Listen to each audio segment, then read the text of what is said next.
Fini les virus pour un instant, on s'attaque aujourd'hui à un vrai cauchemar microscopique. Imaginons un agent pathogène tellement doué pour la survie qu'il a appris à déjouer absolument toutes nos armes.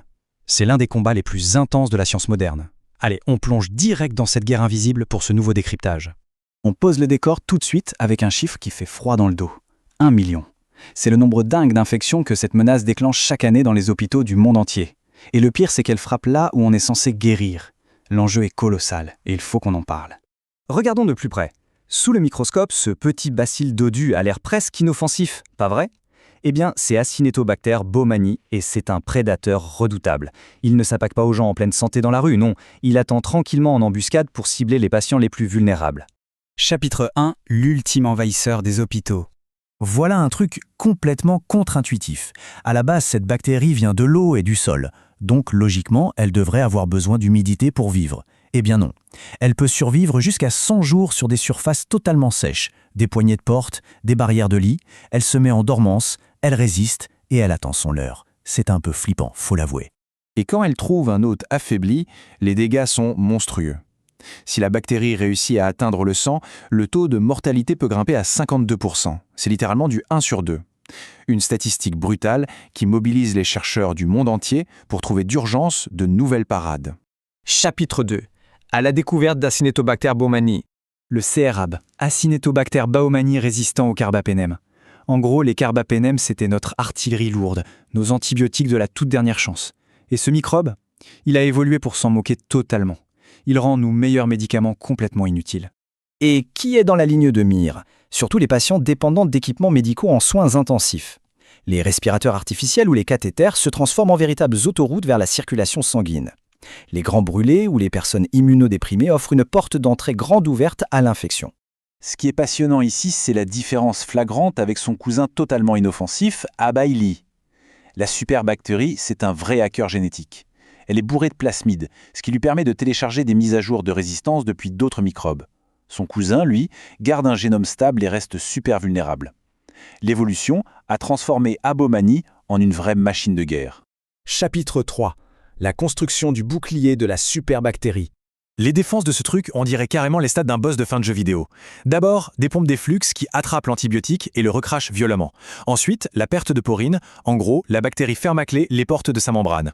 Et si par miracle le médicament entre quand même, des enzymes spéciales entrent en action pour le déchiqueter en morceaux. Mais c'est pas seulement une question de défense. Le CRAB possède aussi la protéine HOMPA. C'est un véritable grappin moléculaire qui vient s'ancrer aux cellules humaines. Le pire, c'est qu'une fois arrimée, elle déclenche ce qu'on appelle l'apoptose, un suicide cellulaire forcé. Elle s'accroche, puis elle détruit. Pour couronner le tout, ces bactéries construisent ensemble un bouclier géant qu'on appelle le biofilm, une énorme matrice visqueuse sur les plastiques médicaux. C'est tellement dense que nos cellules immunitaires et les désinfectants puissants de l'hôpital rebondissent tout simplement dessus. C'est l'ultime barricade. Chapitre 4. Survivre en soins intensifs. Faisons un petit saut dans le temps pour bien comprendre la progression. En 1968, on pensait que c'était un banal microbe environnemental. En 2004, alerte rouge. Des épidémies ravagent les hôpitaux militaires. Et boum, dès 2017, l'OMS le classe direct en priorité critique. Aujourd'hui, en 2024, la menace n'a jamais été aussi sérieuse. On arrive au stade ultime, le point de non-retour. La résistance panmédicamenteuse. C'est quand une souche infectieuse résiste à absolument 100% des traitements disponibles en pharmacie. Face à ce scénario, la médecine traditionnelle se retrouve totalement coincée. Il fallait trouver une idée brillante, et vite. Chapitre 5. Le rebondissement de la thérapie virale. Comment on fait pour abattre un truc intuable ? Si rajouter des produits chimiques de plus en plus agressifs ne fonctionne plus, vers quoi on se tourne ? C'est là qu'on se rappelle d'un vieux principe stratégique très simple, l'ennemi de mon ennemi est mon ami. Et c'est le grand twist de cette histoire. D'un côté, on a les antibiotiques chimiques qui frappent à l'aveugle et créent des résistances. De l'autre, notre nouvelle arme secrète, les bactériophages, des virus microscopiques naturels qui se comportent comme des tueurs à gages. Ils n'ont qu'un seul but, chasser et dévorer une bactérie bien précise, sans jamais toucher à nos propres cellules. L'attaque est tout simplement chirurgicale. Le phage se verrouille sur la carapace du crabe.